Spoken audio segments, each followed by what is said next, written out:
Magnetic flux. It's got the coolest symbol. It's got phi as a symbol.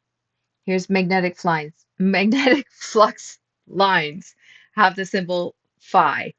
Magnetic flux lines are a count. They are the Weber is actually a count of lines. Which lines? They are a count of these lines, the lines that go around a bar magnet or around a electromagnet.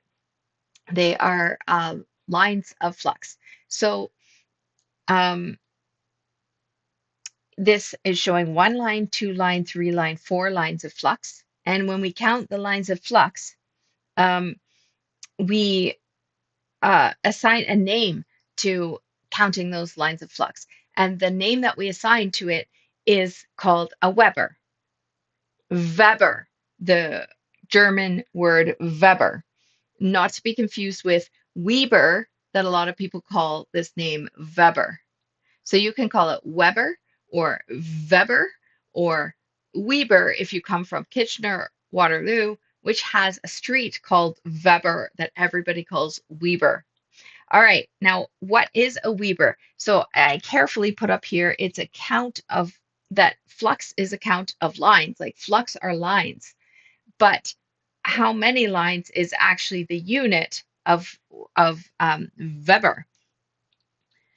How many of them is the unit of Weber? Well, um, it is a certain number of them. So it is 10 to the power of 8. So 1 times 10 to the power of 8 is the definition of a Weber number of lines of flux. Now, um, it's a count. So what else is a count? A dozen eggs is a count. There are 12 eggs in a dozen. A couple people is a count. There are two people in a couple.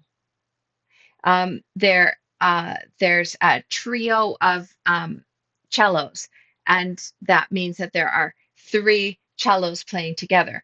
It's a word associated with a count. What's a baker's dozen?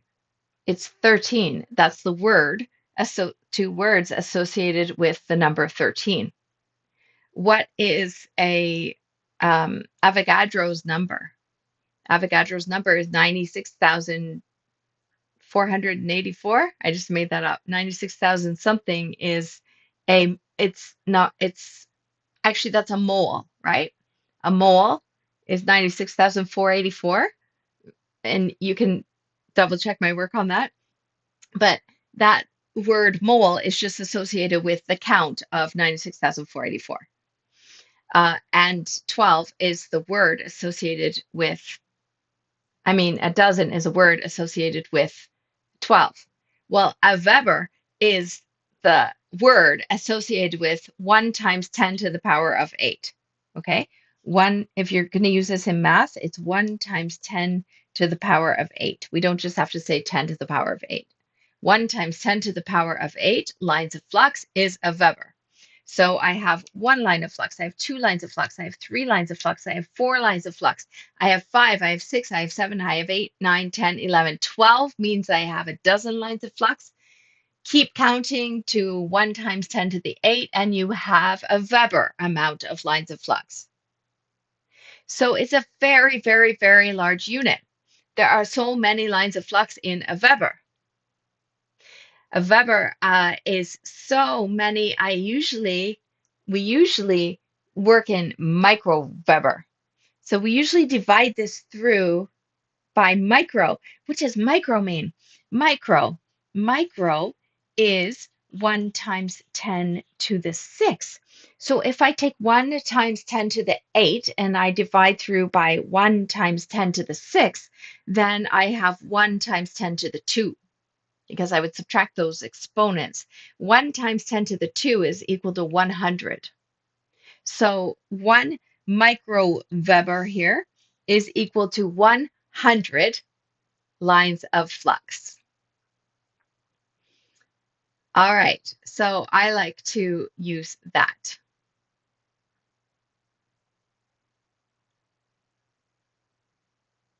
Oh, 10 to the Uh,